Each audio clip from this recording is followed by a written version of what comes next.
Hello everyone and happy Friday. As you guys can tell from the title of this video, I'm going to be reading 3 horror books and I'm actually very excited to do this, even though I am absolutely terrified at the same time. But the 3 books that I chose to read for this reading vlog is It by Stephen King. The only reason why I'm not crazy about reading this book is that it's so long. I will be listening to the audiobook for this, which is 45 hours long. We'll just see how that goes. I have tried to read Stephen King in the past. I believe I read The Mist and I was really bored with it and I did not find it scary at all. I hope, since it's an audiobook, and that it's like one of his more iconic books, that I will enjoy it a little bit more. Then the next one is The Shadows by Alex North. This one I heard it's really creepy. Then the last one is The Final Girl. Can you stop with your collar, Felix?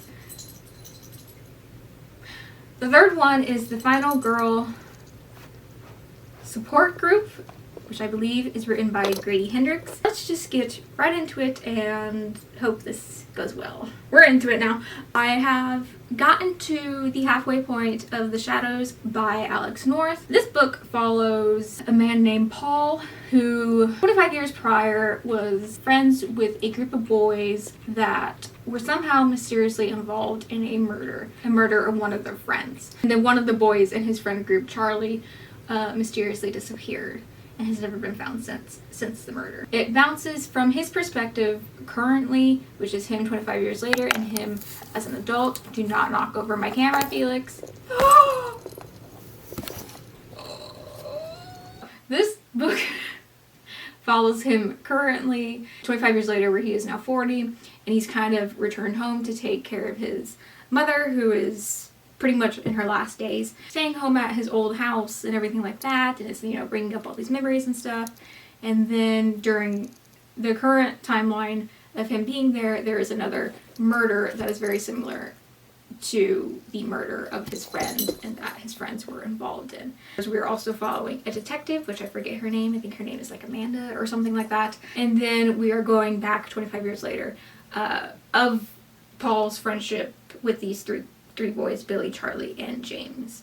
This book, I think, scares me mainly because it focuses so much on dreams and dreams feeling very real, and for some of these characters being real. This book talks about lucid dreaming a lot and how the boys are trying to manipulate these dreams and kind of make it into a reality and kind of, you know, using these dreams to be able to influence the reality, the real world. And for me personally, the reason why it's so scary is because for me, I have dreams that are very vivid and have had major reactions to these dreams because they just seem so real. I am enjoying it though. I feel like I never have too much to say character-wise or plot-wise with horror books because I don't feel like they need to be extremely fancy. I don't feel like the goal is to get attached to the characters, in my opinion. I could be wrong.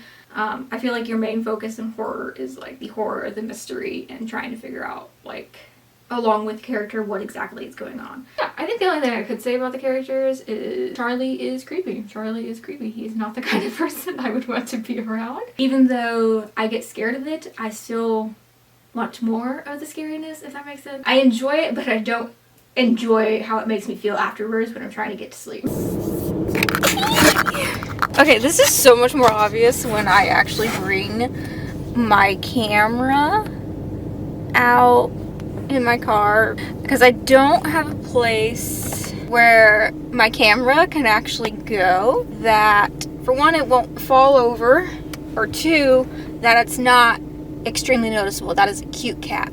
I ended up rating this book a 4 out of 5 stars. I really enjoyed it. I was listening to the last 4 hours in my house because there's no way that I'm listening to any of these books or reading any of these books when I am not home and in the safety of my home. Like I said earlier, I don't say too much. I don't feel the need to say too much about characters in a horror book just because I feel like that's not the main purpose of horror books. I think if I greatly disliked any of these characters, I probably would talk about them, but I don't. Maybe that's just because I'm not a huge horror fanatic, so maybe people who do read a lot of horror do care about the characters and stuff like that. Personally, I'm just mainly focused on the mystery and everything like that. So yeah, regarding the mystery, him just feeling like someone's constantly watching him following this figure into the woods who fit the description of the ghost Red Hands, which is what Charlie talked about all the time.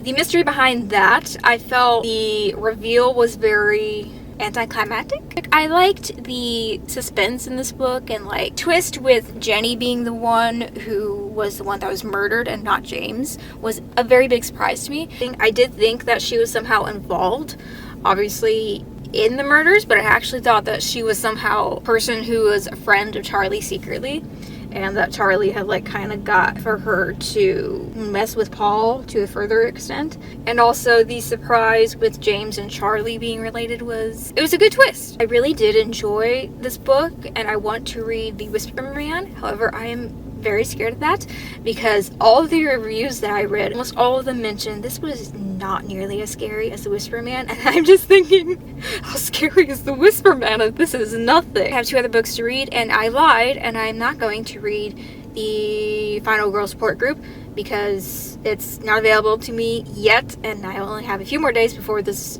video has to be published, so I'm very much on a time limit. In place of the Final Girl Support Group is Gorgeous Gruesome Faces, and this book, it's by Linda Cheng. So this book is a murder mystery that somehow involves K-pop. Obviously, based on my last K-pop read videos, you think I wouldn't go near any K-pop related books, but just the fact that it has like this little touch of K-pop, but I believe it follows a mysterious death of one of the group members of a pop group, and the main character is in a K-pop workshop kind of situation. Wish me luck, and hopefully no nightmares. I still have yet to have any nightmares, which hopefully it stays that way. Hello everyone, I am halfway through, what is it called? Gorgeous Gruesome Faces by Linda Cheng. Surprisingly enjoying the story so far, and hopefully I will continue to enjoy it. This book follows a former member of a trio K-pop girl group, I believe. This follows our main character named Sunny, and it basically follows her 2 or 3 years after one of her bandmates, Mina, committed suicide. And after her bandmate Mina took her life, she has kind of suspected that their other member, Candy, is somehow behind it, and is somehow, hello, don't, no, we just gotta update in order to kind of find out more from her member Candy, because they kind of lost contact after Mina's death. Sunny wants to get in touch with Candy again and kind of unravel this mystery and why Mina did in fact die. And to do that, she finds out that Candy is going to be participating in like a boot camp kind of training thing that is going to debut another K-pop inspired girl group. I will say the actual K-pop aspect is a lot less important in this book than I thought it was going to be originally. However, I don't mind that. This book definitely puts the horror and the mystery first, which I actually kind of appreciate, because the little touch and undertone of the K-pop world I think is a really nice addition. I haven't been bored with this book. It's kind of keeping me on the edge of my seat. I do think I know what's going to happen in the end. I don't know if this book is labeled under supernatural, but I definitely think it would fall underneath that, because Candy, we find out that she has like these powers that make her able to control what people do and what they see. Sunny believes that that is how Mina died, that she somehow caused that to happen. And in this training program, she is realizing that there have been all these other accidents with other contestants. Candy seems to somehow always be right there when the accident is occurring. So she definitely thinks that Candy is somehow behind it. Hello, you have returned. He's like, let's just go to bed, Mom. It's late. You made me lose my train of thought. And you are now laying on my pillow, and you are going to get hair all on it. Thank you. Thank you. I love you. Yes. Going to boop your nose. This book I would not say is particularly terrifying. There has been like 2 moments where I've been like a little creeped out, but this book is not the most horrifying book so far, but it's actually a very nice, not a scary kind of situation like The Shadows, and honestly I'm kind of enjoying that. I'm enjoying just getting enough, a little bit of creepiness, and also still being able to enjoy a book during the evening and daytime. That being said, I do think there are some creepy elements in this book. I think the horror element that the book is using a lot is kind of disfiguration of the face and the limbs, which the face one definitely does creep me out the most, and that's the area of this book that I get the most scared in, and that's kind of seems like to be the theme before an accident kind of happens. The reason that scares me so much personally is just because I've had nightmares that have that element in it of people just having these over exaggerated facial features. The way that the Mina's face, Felix, is described before she dies, it reminded me a lot of the edit that someone did with Momo's face from Twice, and I'm not even going to show it as a reference to people who may not know what I'm even talking about, because it is just, it's terrifying. Do not go look it up, even if you're curious. It is absolutely terrifying. I don't particularly feel like I have much more to say. I don't think there's anything that I necessarily dislike. Sunny is interesting and stuff like that. I kind of feel like her little friend, Faye, I think is her name. Faye? Can't remember. I feel like she's either somehow going to be killed or she's going to be somehow involved with the accidents that are happening. I am so tired. Hello. I have already updated previously on my feelings of Gorgeous Gruesome Faces.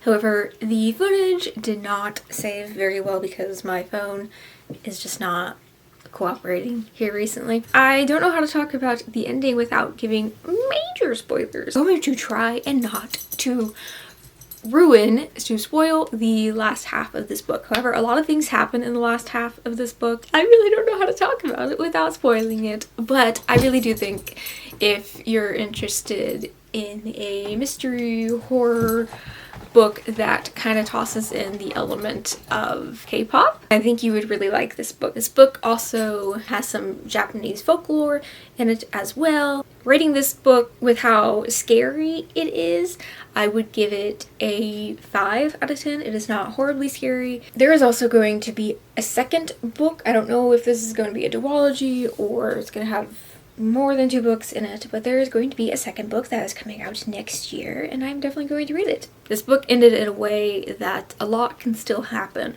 for the characters and for us to discover. Now, let's just get on to the rest of the video. I did end up trying to read or listen to the audiobook of It by Stephen King. However, I did not make it very far in the audiobook. I DNFed It by Stephen King because I was just incredibly bored. I just can't get into his writing style. I think that's the main thing with Stephen King, is that his writing style is very... It's either you love his writing style or you just don't mesh, and I just don't mesh. I'm sorry. I made it a few hours into this audiobook. The person who does the audiobook does it really, really well. I will say I was having a hard time following in certain aspects though, because it bounced between so many other characters, whether it was a main character or just a character who kind of was being used to give us more of a look of the murders that are being done by the clown. It was just really hard for me to get into the book, but maybe because I already know what's going to happen in the story and all like the nitty-gritty details, maybe that was one of the reasons why I just couldn't get into this, because I knew of everything that was happening. And so I will not be giving this a rating because I only give books that I do DNF a rating if I make it at least 50% of the way through.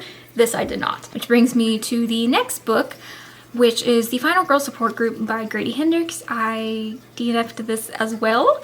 I hate when I DNF the majority of the books that I read for a reading vlog. However, if I'm just not enjoying something, I'm not going to keep reading it because I don't think it makes an enjoyable video if I am trudging through a book and not enjoying myself. I think that kind of comes off through the video, if you get what I mean.